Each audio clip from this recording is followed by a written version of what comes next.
discussed it, that's when we decided at the very end to get the top and then do a lottery. And so, I know we're going back to where we started when we were first talking about a full merit-based system, but I think we need to go back through everything that we've discussed to get to this point, because there was a lot of litigation and protest and even delaying the program. It will delay the program, and that's inevitable. It is more likely to delay the program if you go straight merit with protests and litigation that would follow than it is if you finalize it with a lottery. I think that's a given, but if you go that way, there has to be the measures to look back at it.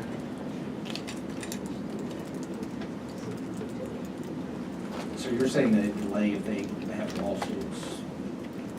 Yes. From my recollection, and I'm not trying to argue with it, but my recollection of the past, you still move forward until court tells you you can't do it anymore. You do unless you get an injunction. I mean, that's pretty typical to ask for a stay.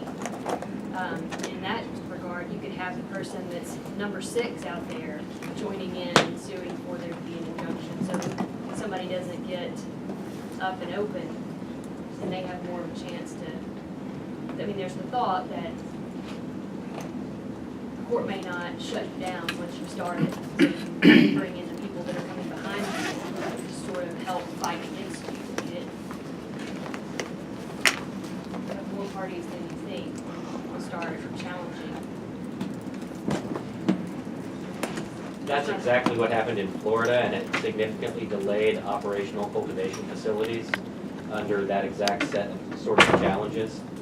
And the other thing is, these are very high stakes because there will not be more than 8. But that's not one of the things the legislature can change. If demand is higher than we expect, if there is a wildly successful program, which we have not anticipated, 40 dispensaries and 8 cultivation facilities isn't something the legislature can change.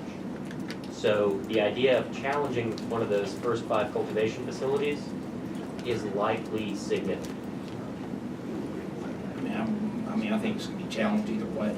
You know, whether it's lottery or merit. I mean, I don't think it matters. I mean, it's one of those. I personally prefer the merit system over the lottery. Probably don't. Well, I just don't want to leave anything to chance. That's yeah, I mean, I think we've all said we like the merit system.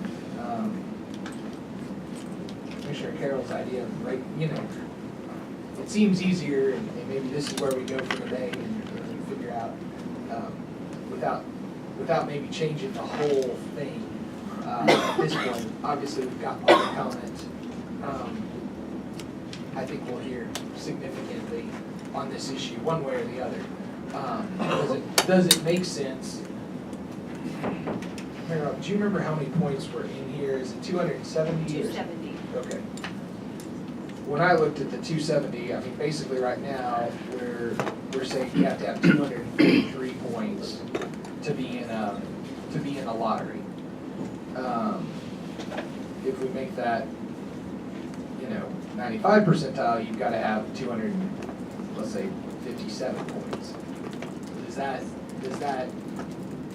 that make us feel better? Because we're still doing a lottery, but we're making you get a lot higher on the scoring. And then the only question is, because we aren't doing an average, what do we do if people don't fall in 257 points or above? I mean, that's pretty harsh teachers. Grading the paper hard. well, I mean, and I'm all for grading the paper hard, because I don't think this is average students need not apply.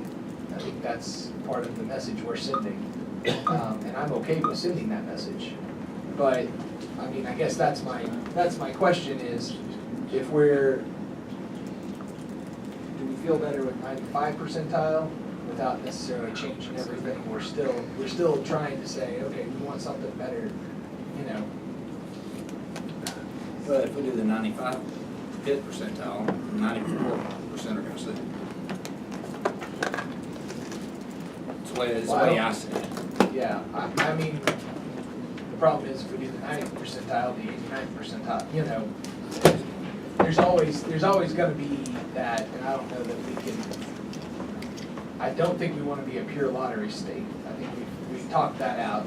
And so if we're not gonna be a pure lottery state, then there's always going to be somewhere that somebody's gonna be unhappy with us. You know, I guess I look at my job as saying, I'm partially here to make some people unhappy because we're gonna set a level to say, you gotta get over this bar to be able to do this.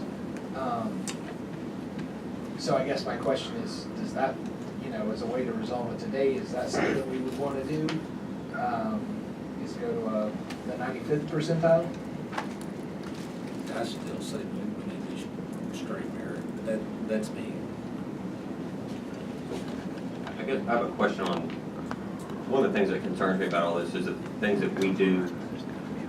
But I don't, I was looking at different statistics in states, and from the time they passed legislation, you know, I think one to Minnesota or so, it took 27 months to get this thing up and going. I want to get this done so that we're not delayed. I don't want to be Minnesota. I mean, I want to make sure that we get, that we don't have a lot of delays held up in court, things like that. I do think that's important. I don't think we're doing a service. We know we're heading in a path that's going to land us strongly in court, that's going to delay these businesses from opening, then I think we need to strongly consider how to avoid that. Because we're going to do the people of Arkansas the best service by getting this thing done as quickly as possible and get these things up and going ASAP. So I guess I'm more hesitant on anything that's going to potentially prevent that from happening. You know, some big court order that drags us out for 12 months in a court, and they say, oh, no one's going to do anything until we solve this, because the commission didn't do it in the right way, then that's on us. And I think we need to consider that strongly, so we get this thing without delay. The people vote for it, I think we should get it done.